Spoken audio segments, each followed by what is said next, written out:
Sahabat terkasih, dalam surat pertama Yohanes ada dikatakan, semua yang ada di dalam dunia yaitu keinginan daging dan keangkuhan hidup bukanlah berasal dari Bapa. Karena keinginan daging adalah hal-hal yang berhubungan dengan dosa, serta berlawanan dengan keinginan roh dari Tuhan. Karena itu sahabat, hiduplah oleh roh. Maka kamu tidak akan menuruti keinginan daging dan semakin senantiasa diberkati Tuhan.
Sahabat yang baik, berjumpa lagi di Terang Kasih Menerangi dalam Kasih Tuhan. Sahabat yang baik, tema kita hari ini mengendalikan keinginan. Nah sahabat yang baik, sesuai dengan tema hari ini mengendalikan keinginan, mari kita berdoa dan buka hati kita supaya setiap firman dan kebenaran yang kita terima ini membuat kita mengerti bagaimana kita mengendalikan keinginan kita. Mari kita berdoa ya. Bapa, kami bersyukur Kau mengingatkan kepada kami pentingnya untuk kami mengendalikan keinginan. Dan hari ini kami mau buka hati kami siap menerima firman-Mu yang akan mengubah kami, menyadarkan kami untuk kami menjadi pribadi yang dapat mengendalikan keinginan. Terima kasih Tuhan, kami siap menerima firman-Mu. Dalam nama Yesus kami berdoa. Amin. Amin. Nah sahabat yang baik, sebelum kita membahas renungan untuk hari ini, mari kita katakan apa kata Tuhan tentang diri kita. Bahasa spesial di mata Tuhan. Saya berharga di mata Tuhan. Saya sangat dikasihi Tuhan. Kehidupan saya dan masa depan saya bersama Tuhan adalah sungguh amat baik. Katakan amin. Amin. Nah sesuai dengan tema bahwa hari ini kita akan membahas tentang mengendalikan keinginan. Mari kita mau saksikan video. Sahabat, pencurian bobol ATM merupakan salah satu kejahatan yang sangat merugikan. Karena itu adalah bentuk pencurian. Modus-modus dari pembobolan ATM seringkali menjadi sasaran empuk bagi perampok. Bahkan, para pembobol ATM dapat mencuri tanpa merusak box ATM. Waduh, Ini adalah bukti bahwa mereka tidak bisa mengontrol keinginan daging hingga berujung dosa dan merugikan banyak orang. Gimana sahabat? Sebagai domba Allah yang penuh kasih, mau kan kita bersama belajar mengendalikan keinginan kita? Wah, ini benar-benar tindakan yang jahat banget Iya, ya. sangat jahat. Karena setelah ngambil uang dengan membobol ATM di dalam minimarket itu, terus para pencuri ini membakar minimarket itu. Untung nggak ada korban loh. Iya. Ini kan benar-benar jahat banget ya. Jahat sekali ya. Iya, iya. Ya sepertinya nih mereka sudah dikuasai oleh keinginan daging. Iya, iya, Ya. iya. Yang membuat mereka ini mencuri, Iya. sehingga mereka sudah tidak punya hati apa ya, hati nurani Iya, gitu iya. ya, dan akal sehat lagi sampai tega membakar minimarket itu tadi ya. Iya, benar. Jadi Iya. udah dikuasai oleh keinginan Dikuasai daging oleh ya. keinginan daging. Iya, ya. Nah, sahabat yang baik, mari kita mau lihat apa kata firman Tuhan tentang mengendalikan keinginan ini ya.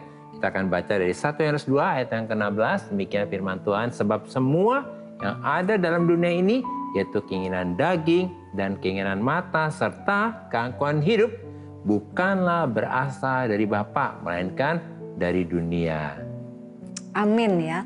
Ternyata firman Tuhan mengatakan bahwa orang yang tidak dapat mengendalikan keinginan daging, keinginan mata, keangkuhan hidup adalah orang yang duniawi.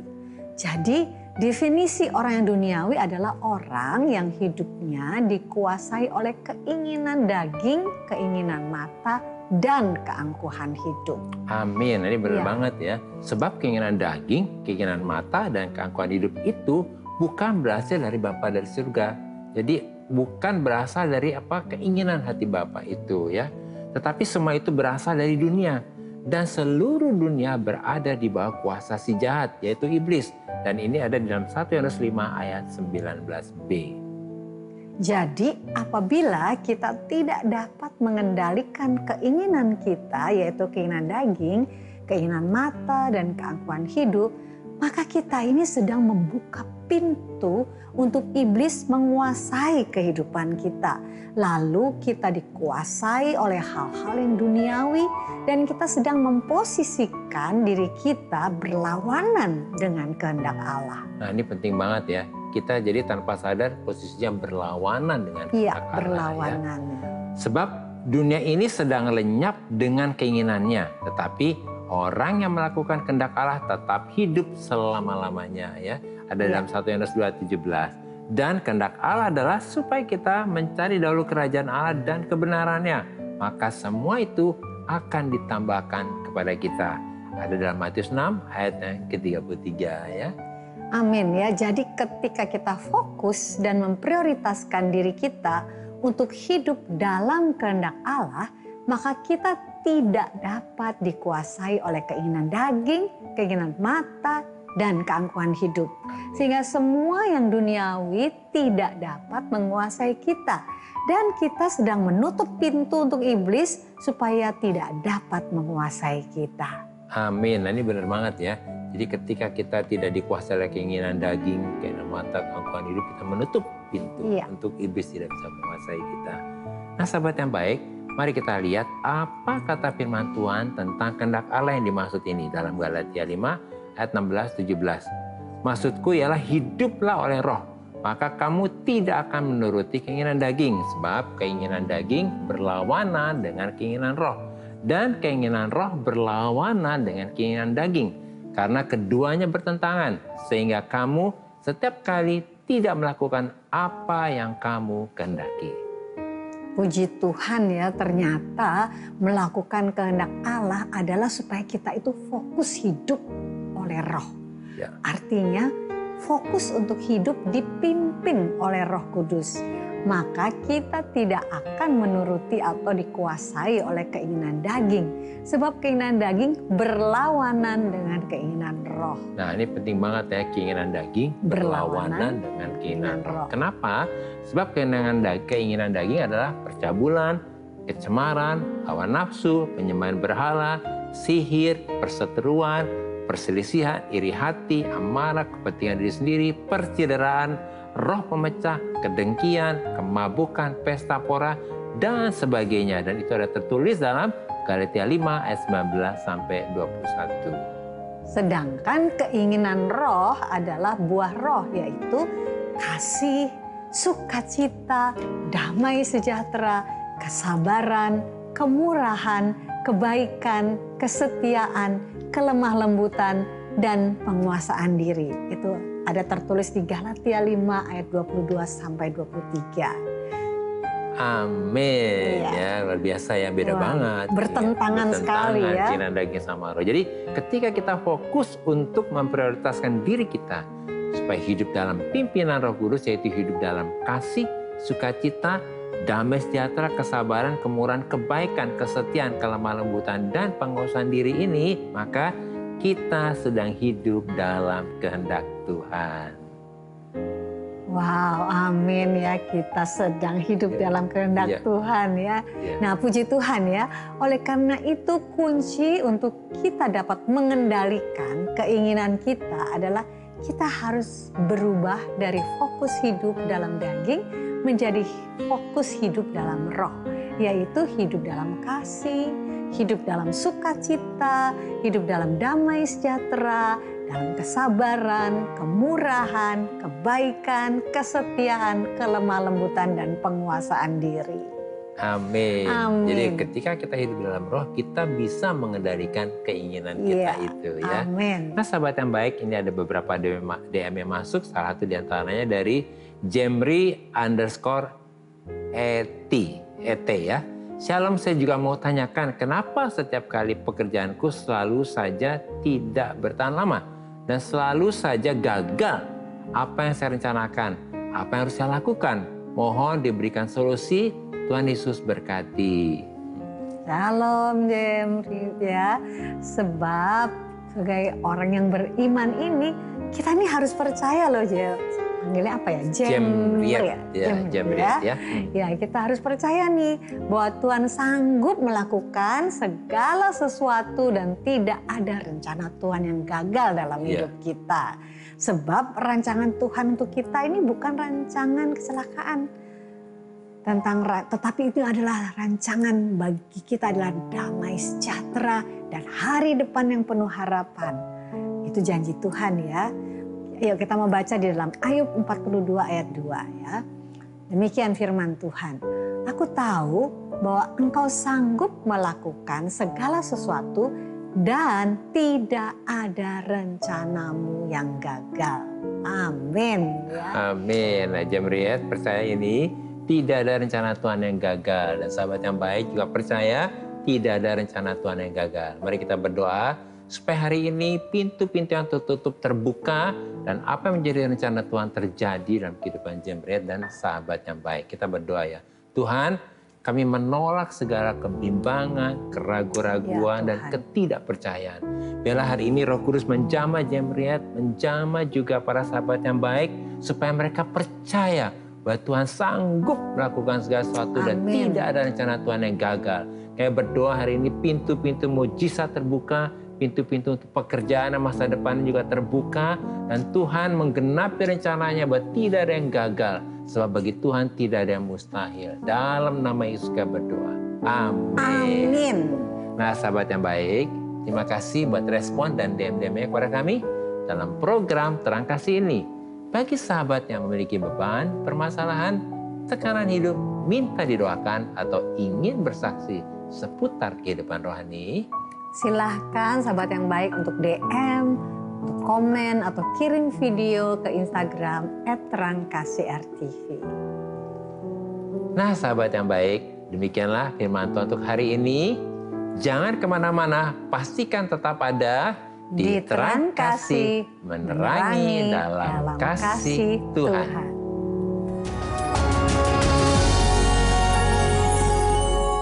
Halo sahabat yang baik, kembali bersama kami di Terang Kasih, menerangi dalam kasih Tuhan. Nah sahabat yang baik, mari kita kembali diingatkan sesuai dengan renungan kita hari ini. Hal-hal apa yang perlu kita ingat supaya kita dapat mengendalikan keinginan kita. Yang pertama, orang yang tidak dapat mengendalikan keinginan daging, keinginan mata, dan keangkuhan hidup adalah orang duniawi. Sebab semua itu bukan berasal dari Bapa di surga, dan seluruh dunia berada dalam kuasa iblis. Dan yang kedua, kita harus fokus hidup dalam roh, bukan dalam daging. Yaitu fokus hidup dalam kasih, sukacita, damai sejahtera, kesabaran, kemurahan, kebaikan, kesetiaan, kelemah lembutan, dan penguasaan diri. Nah sahabat yang baik, kalau saat ini engkau ingin bertobat, berubah, dan meninggalkan kehidupanmu yang lama, mari datang kepada Tuhan dan serahkan hidupmu semua kepada Tuhan. Mari kita datang kepada Tuhan. Oh, terima kasih Bapa di surga. Bapa, saat ini kami memutuskan untuk kami berhenti. Tidak fokus hidup dalam keinginan daging, keinginan mata, dan keangkuhan hidup. Oleh karena itu, kami saat ini membuka hati kami untuk mempersilakan Yesus masuk ke dalam hati kami. Agar Yesus menjadi Tuhan dan Juru Selamat kami dan membebaskan kami dari segala sesuatu yang duniawi. Oleh anugerah-Mu Tuhan, Roh Kudus menolong dan memampukan kami untuk kami fokus hidup dalam roh, yaitu fokus hidup dalam kasih, sukacita, damai sejahtera, kesabaran, kemurahan, kebaikan, kesetiaan, kelemah lembutan, dan penguasaan diri. Sehingga kehidupan kami memuliakan Engkau Tuhan. Dalam nama Yesus. Amin. Terima kasih sahabat yang baik, sudah setia menyaksikan program Terang Kasih Menerangi dalam Kasih Tuhan. Sampai jumpa kembali di episode selanjutnya. Tuhan memberkati.